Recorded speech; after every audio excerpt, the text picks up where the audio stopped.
Hello, hello. I see we've got a couple people on here. Welcome. I'm so excited to have you here for joining me today. How are you guys this morning? How is everybody doing? A few little housekeeping things, I guess, before we get started.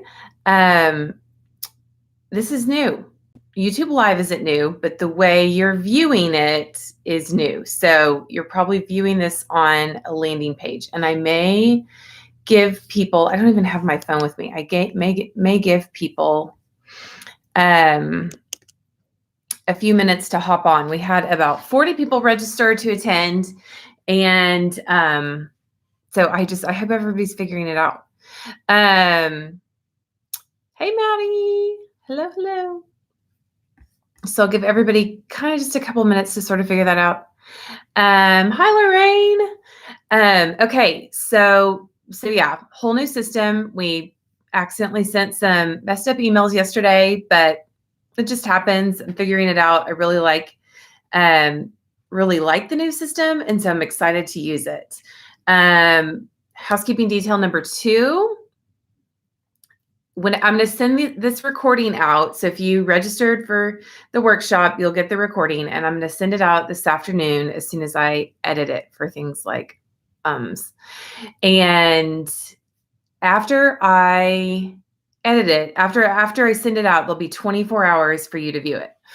So if you're watching this on the recording, I hope you watch it, just get it all watched. And then at the end of this week, I'm going to take this entire series of workshops I'm doing every morning this week, and I'm going to package them into a download that people can buy if they'd like to, because I'm moving more towards a little bit more education in my marketing, and I'm excited about it. So I have a lot of notes, a lot of notes, and would love it if you guys have questions. If you've been on a workshop webinar with me before, you know that I love talking with you guys and interacting. So that would be really awesome.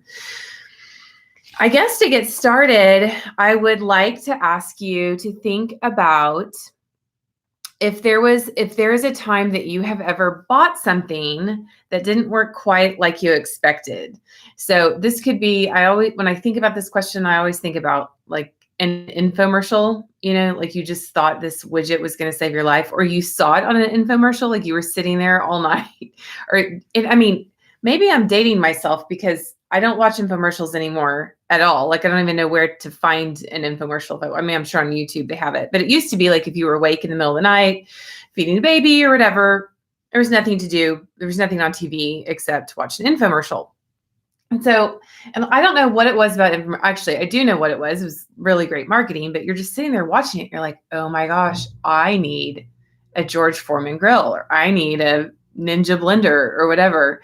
And so you order it, or I actually never ordered anything off an infomercial, but I would see it like on an end cap at a store. And I'd be like, well, it says as seen in TV. And I did, spend 7 hours watching George Foreman the first, year of my child's life. So, okay, I'll buy, and then you get it home and you plug it in and it just doesn't work like you totally expected it to. So I'm sure we all have those things. Like we bought something and it didn't live up to the hype that we were hoping it would.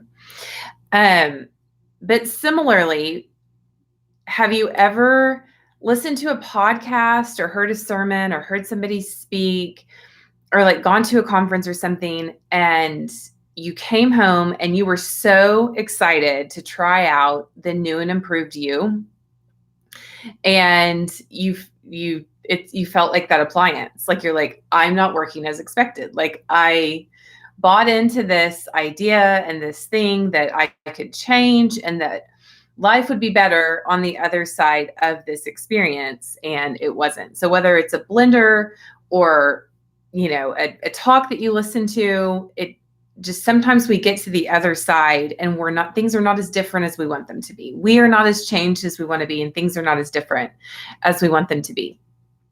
So with a blender, it's easy to kind of, you may not want to take apart a blender, but you're at least kind of willing to, like with humans, with ourselves, it's harder to sort of analyze. Like, I kind of want to know if my blender doesn't work as advertised, I kind of want to know why. And I'm willing to figure that out.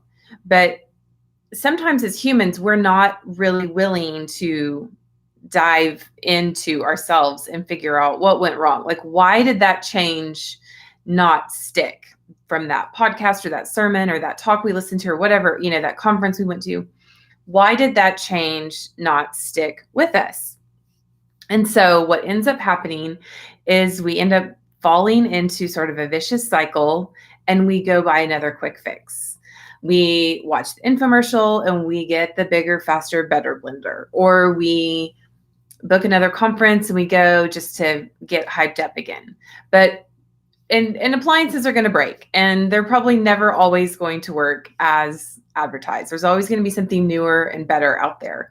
But in terms of ourselves, I don't know about you, but I sure as heck wish that some of the changes that I've tried to make in my life could stick.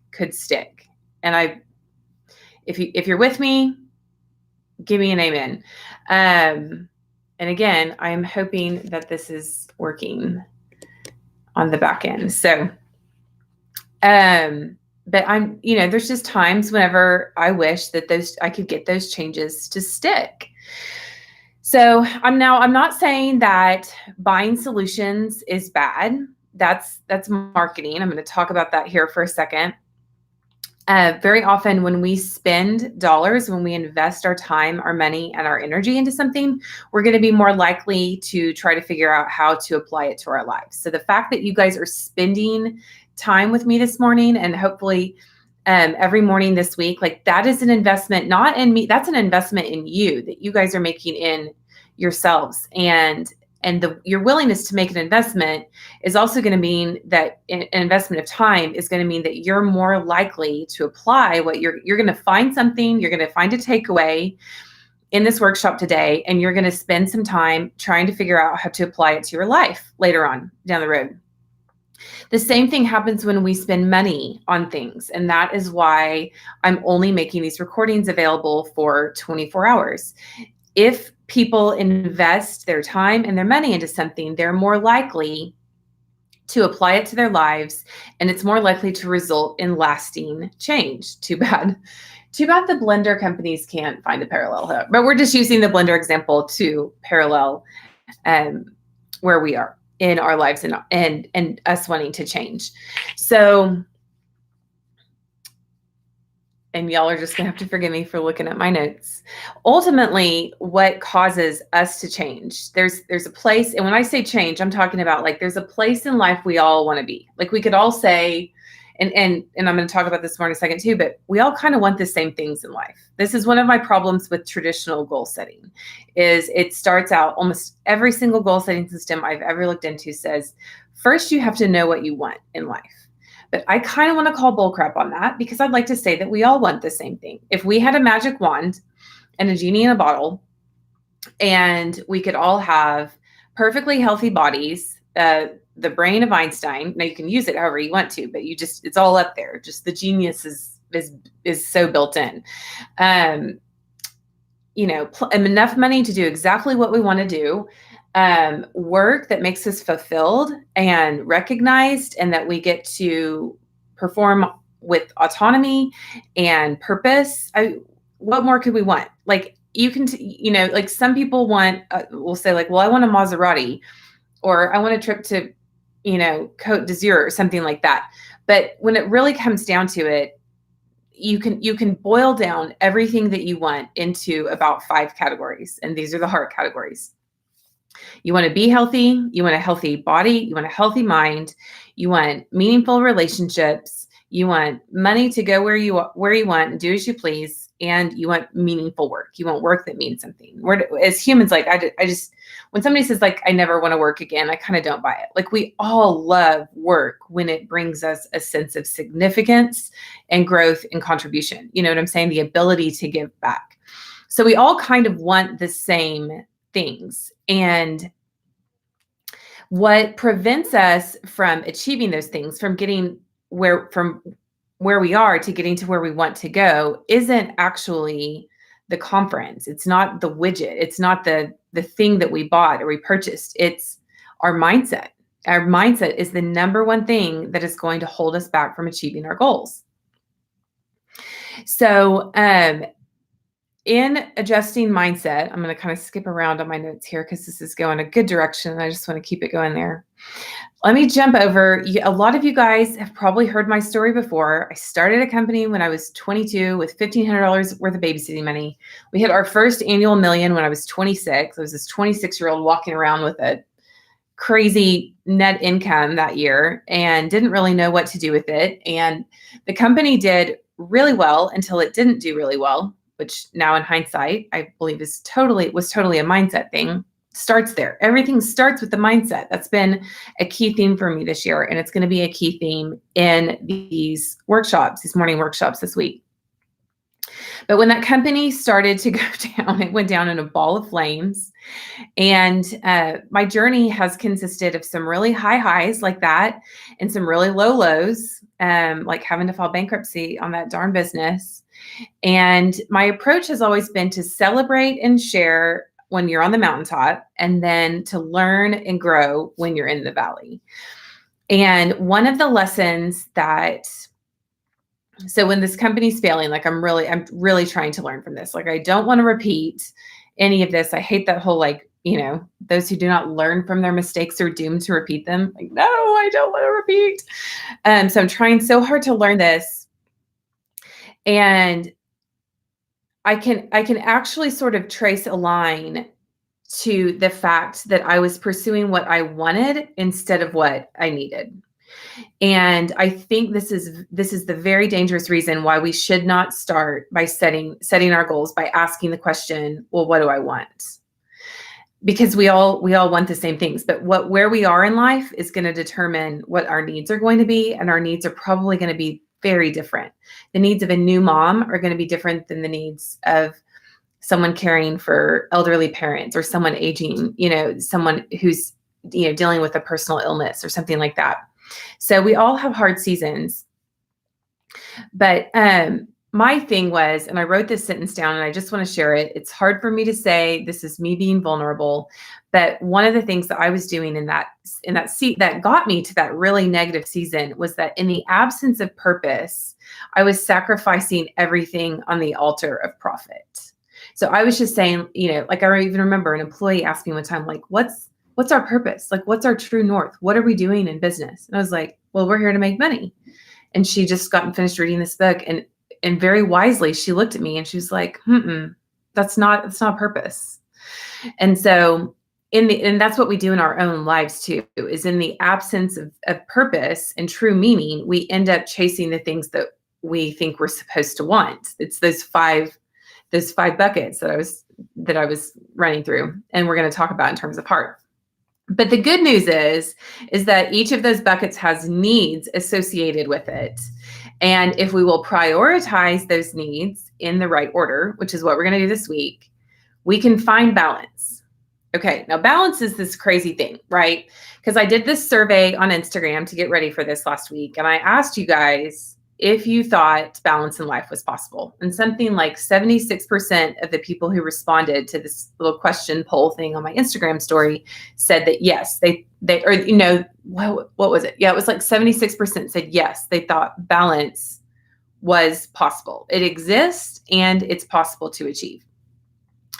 And I do a lot of reading. I love to read a lot of like self-help type books, and I've heard a couple different schools of thought lately. I was at a Tony Robbins conference a while back, and there I heard someone say balance isn't possible. You have to integrate. Like, you're never going to be balanced. You just have to integrate everything.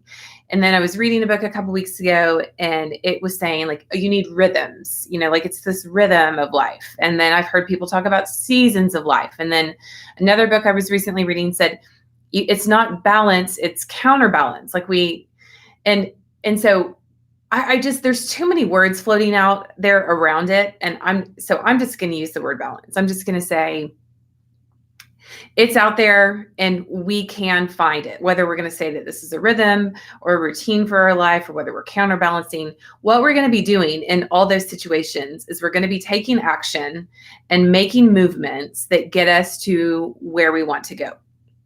Now, I will say that I do not believe that balance means equal, and just because we spend 40 hours a week working or however many hours a week working, I feel like the more we get into this digital work thing, that it's all, somebody might work 30 hours a week, and then next week work 80. It's all over the place.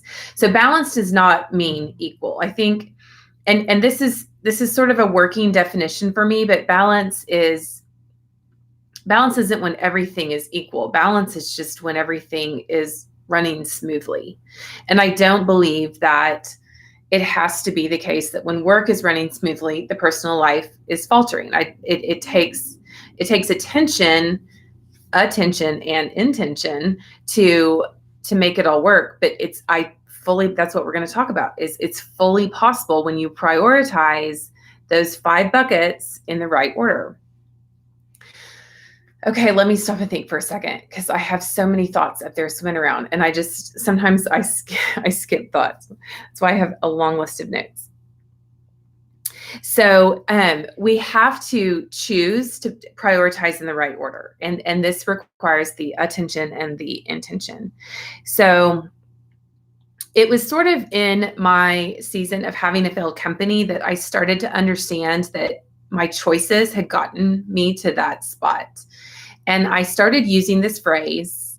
And I guess if there's one thing that you take away from this workshop today, I want it to be something around this concept. So you might want to write this down. I called it quality of life decisions. And I realized that the thing that had gotten me to failed company point was an increasingly large number of decisions that sacrificed my quality of life. So these were decisions to work late instead of go home and have dinner with my family. These were choices to lose my temper instead of calling a timeout. We call timeouts. Our kids have never called a timeout on us, but now in our marriage and our lives, like, we'll call timeouts from us, and the kids will be like, I have to have a timeout. Like, Mom's going to timeout. I'll see you later. So we're all about the timeout now. But that was a lesson that was learned the hard way from being too impatient with each other. And so those decisions that were made on the altar of profit instead of purpose, and instead of a long-term vision and a big picture of what we wanted our life to be, those decisions in my life had culminated into a very disastrous situation. And in the span of 1 week, I was 8.5 months pregnant, launched Day Designer, found out we were going to have to file bankruptcy, and found out that our personal finances, which I had not been managing at the time, my husband had been managing those, were pretty devastating. And it was a really bad time in my life, but I had to accept responsibility for that. I couldn't blame my husband. I couldn't blame customers. I couldn't blame the economy. If I was going to grow and change from this experience, I was going to have to take full responsibility for my choices. And I started to say in life that we would only make quality of life decisions from here on out. And so that's how we started building the Day Designer business. Was if I didn't want crazy shipping hours during the holiday season, we were going to have to find another alternative. And little by little, we found alternatives and were able to grow a really amazing team that of just amazing women that worked really autonomously and did their own thing. And if I had to trace all of those rewards back to one thing, it would have been this idea behind, we started that business saying we were going to make quality of life decisions. We were never going to sacrifice our personal lives on the altar of profit. We were never going to sacrifice purpose on the altar of profit. So all this sort of leads me to a question that I want to ask you guys to think about. And it's this: if we all agree that we want the same basic things in life, healthy body, healthy minds, meaningful, rewarding relationships, rewarding work, then why don't we choose the things that get us to that end result? Does anybody have any thoughts on that? I'll say that again, because I always feel like I stumble over my words. But if we all want the same things in life, and we're all smart people, we know that to get a healthy body, we're going to have to go spend some time at the gym, or we're going to have to choose what type of nutritious food we put into our bodies. If we want a healthy mind, we know that we need to stop and take time to meditate or go to therapy or have a quiet time. We know that for, a rewarding financial life, we're going to have to balance the budget and pay attention to our finances and not spend money when we do want to, and sometimes spend money on stuff we don't have to do to prevent, bigger problems from arising in the long run. So if we know that we know what the types of actions and steps that we're supposed to take to getting to a quality of life that we can actually enjoy, like a balanced quality of life. So why don't we do those things? And I would say that the number one reason why we don't do those things is because we're too busy looking at what we want instead of what we need. And we can thank marketers for this. I wrote this down. Hang on, I have to find that. Let me see where I wrote this. Hang on. Wrong choices, picking easier choices. That's it, Lorraine. That's it. We know this stuff is important. Oh, I skipped way ahead in my notes. But the thing is, the easy route, where did I write that? Marketers. It was something about marketers. Marketers figured out, because this is it. I remembered it instead of having to look it up. Our brains are wired for survival, right? And so if we're hardwired to survive, we are going to look for shortcuts. The caveman is trying to kill food to feed his family. Is he going to, make the hard kill or the easy kill? It's a survival decision. The easy kill is the shortcut. And as soon as marketers figured out that as humans, we were wired to like shortcuts, they invented infomercials. And here we are thinking, and it's not a bad thing. And we're not idiots for choosing the shortcuts. And sometimes the shortcuts do work. And sometimes we need to be, I call it smart lazy about stuff. We don't need to overcomplicate things. Like sometimes the shortest route is a totally fine route. So it's not that a shortcut is a bad thing. It's just that very often it leads us down a road and a cycle of choices that just require more and more attention to correct and to get back to balance. And if we would pick it doesn't always have to be challenging. Again, like this is not about being hard. This is about prioritizing things in the right order. And so anyway, this is it. This is where I'm going with this. I hope I'm not rambling too much, but I have so many good words written down, and I just want to share them all. But we need to prioritize our lives in the right order. And when we do that, we will be able to accomplish more. But by trying to accomplish more, we very often end up disorganizing the priority and the order of our lives, and we end up accomplishing less. That's what I'm trying to say. Okay. So I wanted to talk a little bit. I'm going to give you a brief overview of heart, which many of you have probably heard before, but I just kind of want to give you like there's an amen. Thanks, Amy. Just kind of like a big overview of what we're going to cover this week. So HEART is an acronym. HEART goals, HEART is an acronym. Each of those letters stands for one of 5 buckets that is an area in life, and the order matters. We're going to start with H. We're going to work through T this week. Today, I think we're going to talk about, so just to give you like a big picture, H is help yourself. And we're going to answer 4 questions in relation to how you can better help yourself. We're going to talk about 2 of those today, 2 tomorrow. E is empower yourself. We're going to talk about the second half of H and some of E tomorrow. And E is all about empowering your heart, soul, and mind. So we're going to answer 3 questions in relation to E tomorrow. A is all your people. And we're going to talk about how we're going to talk about all your people and that life bucket on Wednesday. So we're going to talk about toxic relationships, and we're going to talk about setting boundaries, and we're going to talk about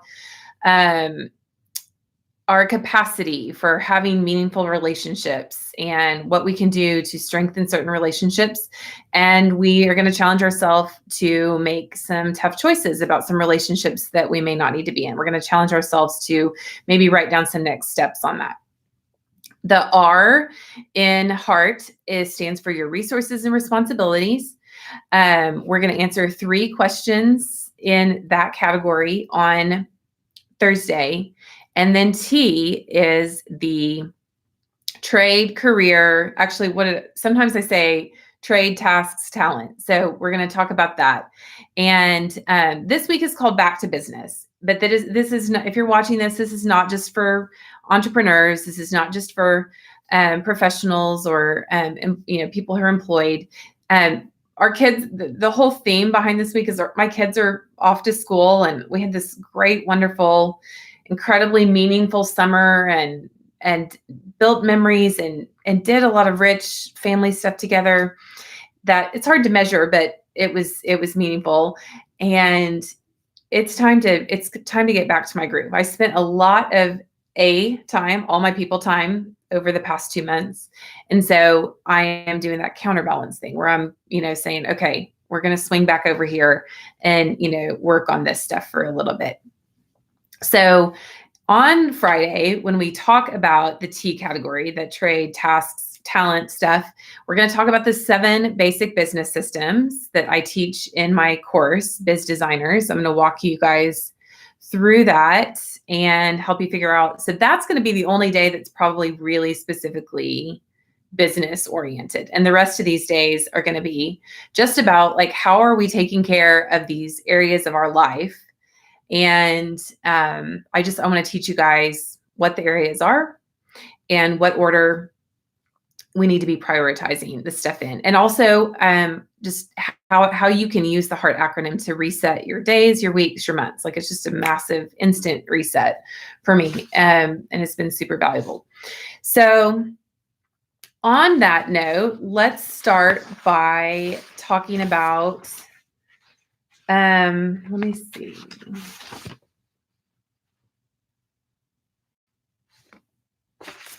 Let's do this exercise really fast before we move forward.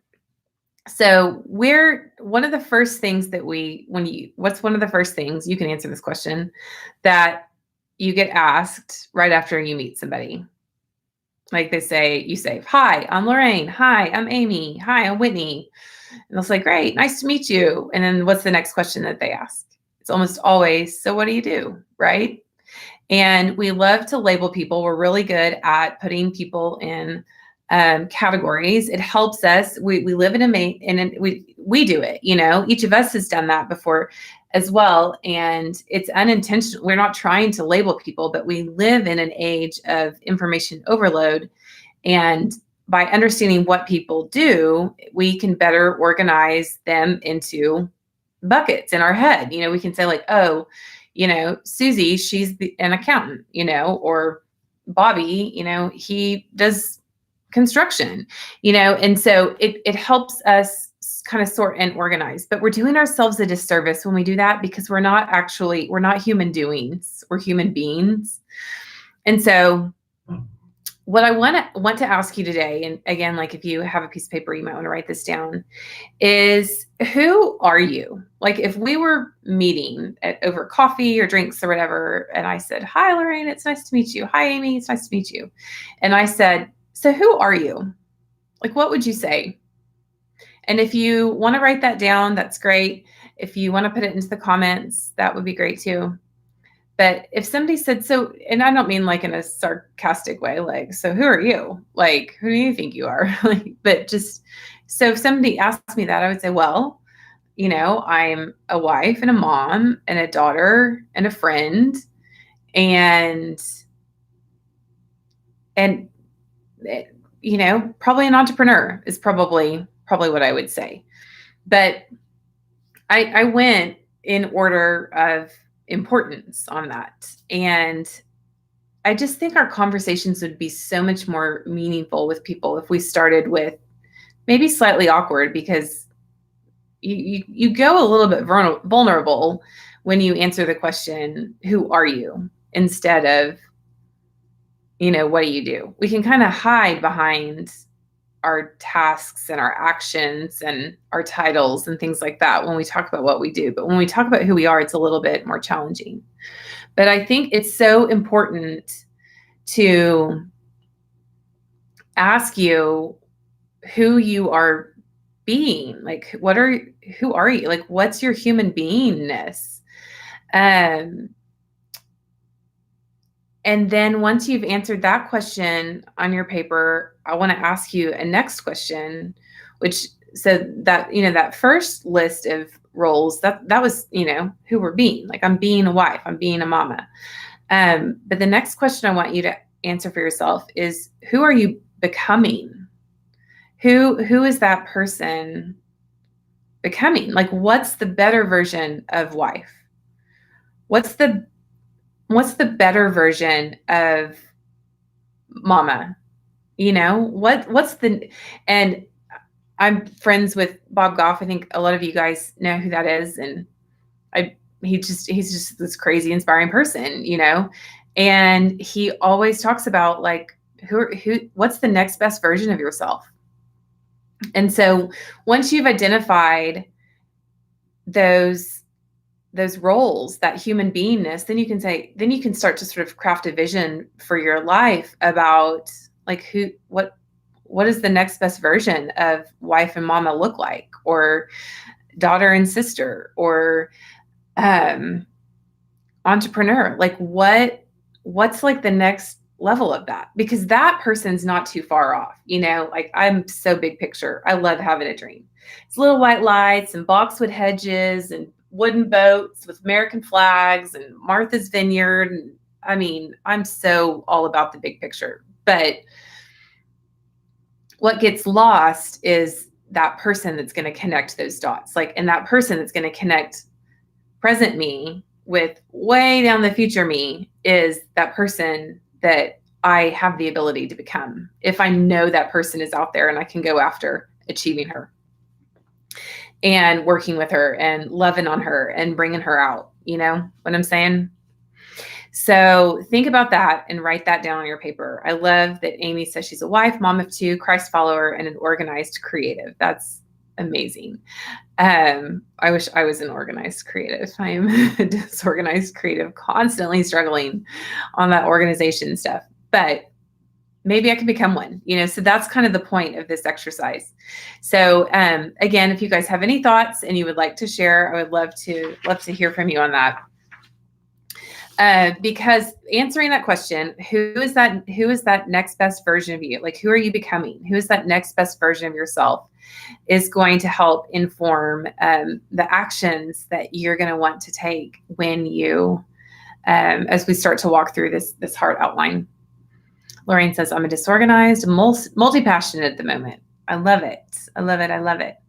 So one thing that we haven't talked about, you just said multi-passionate, and that's making me think. Another thing I just want to mention right here. So I'm trying to write heart goals into a book. I'm not trying, I am. It happens. It's just happening like one paragraph at a time, but it's happening. And I was at this Tony Robbins conference a couple weeks ago. Well, there's two things I want to say now. And I sat it was day 5, like longest conference ever. Super positive. Like, they do all this dancing and make your move and say yes and stuff. And I love the energy, love the positivity. That's for sure something that my husband and I want to, and we've already started working at incorporating it in our house. Lots of dance parties. So, but on the very last day, I sat next to this guy, and I had sort of been like, oh, these people, these singing, this dancing. And I mean, I'll do a little bit of it, whatever. But on day 5, I was just like, whatever. I'm going all in. I spent all this money to be here. I'm just going to I'm just going to be like total Tony Robbins nerd just for one day. And so I sat next to this kid who was there with his mom. So I mean, he was probably early 20s or something like that. Turns out he is a recording artist, and he's on Spotify, and he was like, so, we're like, what do you do? Like, it comes up, you just end up asking people what they do. And I said, well, I started this planner company and then I sold it, and my contract is up with Blue Sky at the end of September. So it's sort of left me in this season of like, well, what's next? And I explained all that. And I said, but I've been using this heart goals thing for several years now, and just kind of learning more about it and where these 5 buckets fit into my life. And all of a sudden I'm talking to him and I got super passionate. I was like, I think this is really important. I really think I need to be sharing this with people because I think it can change their lives. And so for me, like, answering that question of like, who is the next best version of myself? There's a confident Whitney just on the other side of all of this, like trying to put all this stuff together, that passionately believes that this message is important and needs to be shared. And so anyway, it was really sweet. He got super excited, and we were just high-fiving and stuff like that. So anyway, it was a great thing. Loved it. But anyway, that's a little bit of my heart for this. The second thing I wanted to briefly touch on, as I'm working through developing heart goals as a process and a system and a method for us to use to prioritize our lives, one of the things that keeps coming up is focus. And Lorraine, you said multi-passionate at the moment. And this focus is a struggle for me. I want to do all the things. I want to write the Heart Goals book. I want to decorate a client's house. I want to coach people in business. I want to host mastermind. I want to do all the things. Passion. That's when you know it's right. That's right, Amy. So, but what I am learning with Heart Goals is, and it's Heart Goals is almost like this thing that I feel like is out there, and I'm kind of just uncovering it, which it feels like something that's so much bigger than I am. And I'm just this person who's trying to, I feel like, Michelangelo tells, or no, there's a story about Michelangelo. I don't know if it's true or not, but somebody asked him one time, how did he carve the statue of David? And Michelangelo responded with, I didn't carve it. Like, it was in there. I just let it out, which is just crazy. So anyway, that's how I feel about Heart Goals. Like, it's not something that I'm building. It's something I'm discovering. And it feels a lot bigger than I am, which sounds like a crazy, huge, ambitious thing to say, but it's not about me. But one of the things that I struggle with is focus. And when I use Heart Goals in the right order, when I follow the acronym in the right order, focus kind of takes care of itself. Not totally, and that's still a concept that I'm working with. And I know that focus is important in life. And trying to, and I would, one of the things, I guess I could state this as a desire, is one of the things that I would like to do with Heart Goals is try to figure out how to use it to help channel those focuses to those interests, those multi-passionate things, to the right places at the right time.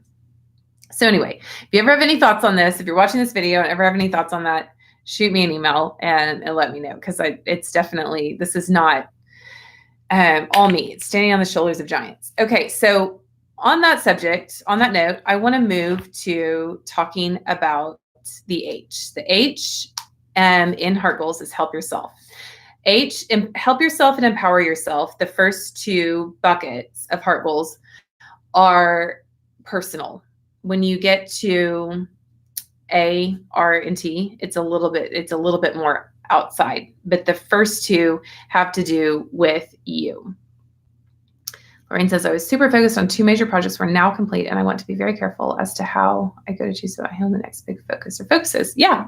So I would encourage you to think about the Heart Goals acronym as we sort of walk through it in depth this week. Like, just think about that and see if that helps you.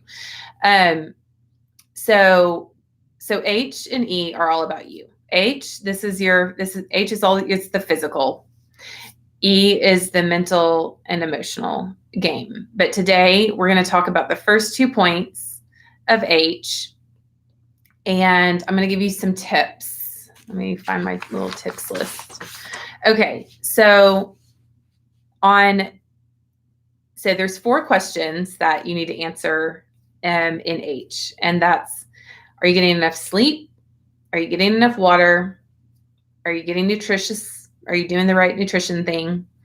And then, are you getting some movement in? So those are the 4 needs that we have in order to best maintain our physical body. Now, anything that's like any of those things that are maximized, like if you put the need for water on a spectrum, you have not enough and too much, and then all of this is about balance. It's hard to talk about this without using the word balance. And then just past middle, like there's this land of overachiever. Like in the physical space, this is where the bodybuilders live, or the I don't know, the workout, like the gym rats or something. Any strength maximized is a weakness, and that's something I say a lot. But also, like any one of these needs maximized is, it could be taking it too far. So we need to get past not enough and to right enough, and we need to get to that Goldilocks. That this is just right. This is the just right amount, and find our balance there. So today I wanted to talk specifically about water and sleep. And one of the things that, just in working and formulating heart goals and writing all this stuff down, one of the things that I've tried to do is identify objections. Like there are going to be people that say, I can't get enough sleep. I can't go to sleep. I can't stay asleep. There's I've got too much to do. What am I going to do if I, and so I want to start by talking about, or they're going to say like, I just can't drink enough water. Then I have to go use the bathroom all the time, blah, blah, blah. In the nicest way possible, I would just like to say these are just excuses, because they're the thing that we need to do to get ourselves into the best version of ourselves, the next best version of ourselves, is we have to deal with those excuses. Those are the things that are going to hold us back. And we'll pay, there will be natural consequences there are natural consequences for ignoring those things. There are statistics about how reduced amount of sleep is, I need to find the specific statistic, but reducing the amount of sleep that you have is like the equivalent of driving under the influence. If you drive on too little sleep. And whenever I was younger, I was a very highly functioning person, and I could go on little sleep. But now that I'm older, my body, or maybe I'm just more in tune with my body. Like if I have not had enough sleep, my body's going to tell me that. There's going to be increased illness. Like I flat out can tell. Every now and then, like I'll have a night. My husband and I have had a rough year emotionally with some personal relationships. And there are 2 nights in the past 2 years, I remember, like I've been up crying. I've not been able to sleep. It's been so hard. And I've made myself sick every single time. So I know that putting that emotional stress on my body and not sleeping is going to cost me something. It's going to cost me my health. And when I'm sick, I can't work like I normally do. It's going to cost me time. And I am no longer at a spot in life where I am willing to pay the price of time for, and so we're going to talk about this when we get to E, or to A, when we talk about relationships. But sometimes the cost of a toxic relationship, the time and the energy and the emotion that it's going to take to maintain that relationship, the cost is too high. And so identifying like, what is the cost of not optimizing, so back to H, we're going to talk about your physical body. What is the cost of not optimizing your physical body? What is that costing you right now? Does anybody have any ideas that they might want to share? So the cost of me not sleeping was getting sick, and the cost of getting sick was not being able to work, and the cost of not being able to work, I can actually translate that down to dollar signs. So the lack of sleep will cost me revenue in my business. Let's talk about water for a second, because we all know we need it. I had a wonderful weekend where I didn't drink any water, and hopefully it's not TMI, but I get really, I've talked about it on Instagram, I get really bad UTIs if I don't drink enough water. Amy says the cost of not focusing on nutrition is a lack of mental clarity and physical strength and energy. That's right. Yeah. Lack of sleep equals bad choices. That is such a good point, Lorraine, because they actually say that your brain is a muscle and your willpower lessens as the day goes on. In fact, one of my favorite quotes of all time, Donald Miller said this. I was at a workshop he was teaching, and he said the first 2 hours of every single day need to be dedicated to retirement. Like, that's a takeaway, guys, because that's when our brains are going to be most rested and just better able to perform. One of the debates that I constantly have about what time to host workshops like this is a lot of people, like California people, are always like, can you do them later in the day? Or if I do them late at night, East Coast people are like, it's too late. And I finally just had to make a quality of life decision and say that the best time for me to do these webinars is in the morning, whenever I'm fresh and my kids are at school and I'm not distracted. So I guess that's an example of a quality of life decision. And then also using my brain at an optimal time of the day. So back to the water thing, a choice that, or a cost that I pay whenever I don't drink enough water is I also get sick. So keeping ourselves in there's a cost, and I don't want to be super negative about this, but I also want us in our brains this morning to associate, like, what's the price that we are paying to when we make a poor nutrition choice, just because we want to, just because we're like, I can eat whatever I want, I'm a grown up, or I can drink whatever I want and not worry. I mean, I think I drank 2 Monsters, tons of coffee, Coke Zero, couple beers, and a margarita this weekend. Like, it's time to drink some water, or I'm going to be paying a price, and if we can associate what that price is, we're going to be less likely to act on those behaviors. So here's where I wanted to check the time, because I totally respect y'all's time and I don't want to go over an hour on this.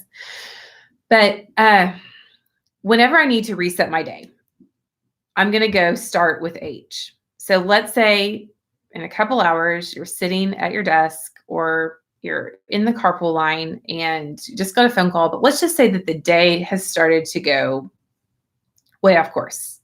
What do? How do you reset the day? What I would like to challenge you to do today is to start with H and say, ask yourself, have I helped myself? Do I need sleep? And that could be a power nap. It could be going to bed earlier tonight. It could be taking a sleeping pill.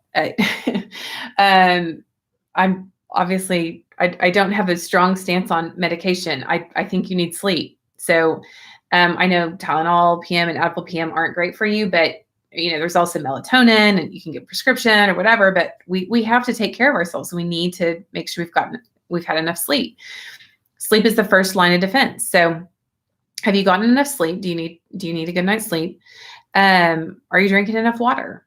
And the answer on the water thing is almost always No. I do have my friend Emily is diehard water drinker, super good about it, like always has her big jug water bottle with her. But I think probably the majority of us could probably stand to get up and go drink a glass of water every now and then, right?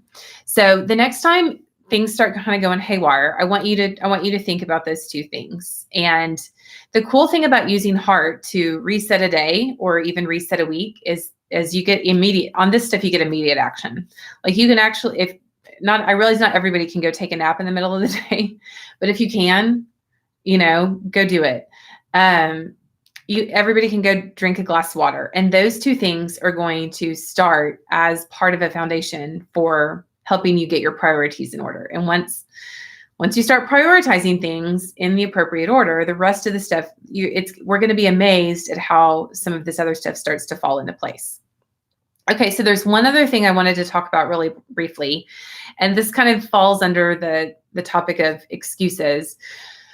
But a lot of us are going to, as we go through Heart Goals this week and talk about finding our routines and finding our focus and finding our rhythms, they're going to be there will be something will happen, and I will say, we need to go do this. You need to go do this, and somebody's going to say, well, I can't go and do it because of X, Y, or Z. This is my limit, and so.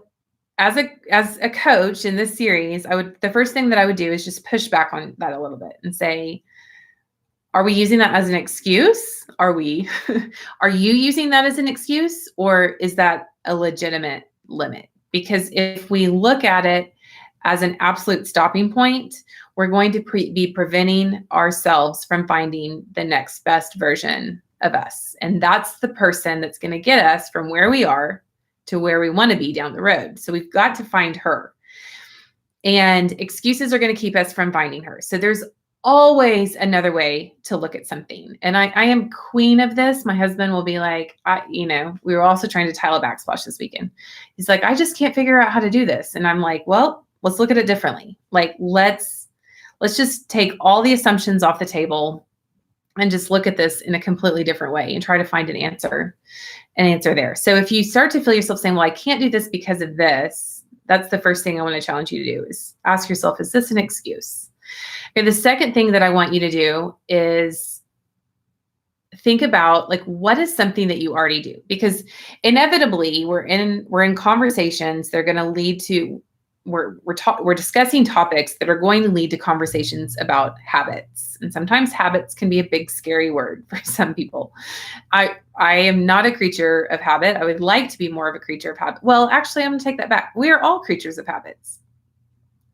We all have things that we do regularly. And this is my point. Find the thing that you do regularly. Find the thing that does make you a creature of habit, it could be something as simple as you wear socks around the house, or you wake up at 6 o'clock on the dot every day, or you know what your preferences are and what you like, and so find whatever it is consistent in your life and start. And as we talk about these actions and these things that you can do to prioritize and balance your life, just hook these actions on with something that you're already doing. So everybody has to go to the bathroom every day. It's just a thing that has to happen. So if you have trouble drinking water, and this is preaching to the choir, I'm preaching to myself now here, right? Get a glass of water. Every time you go to the bathroom, drink a glass of water. It's that simple.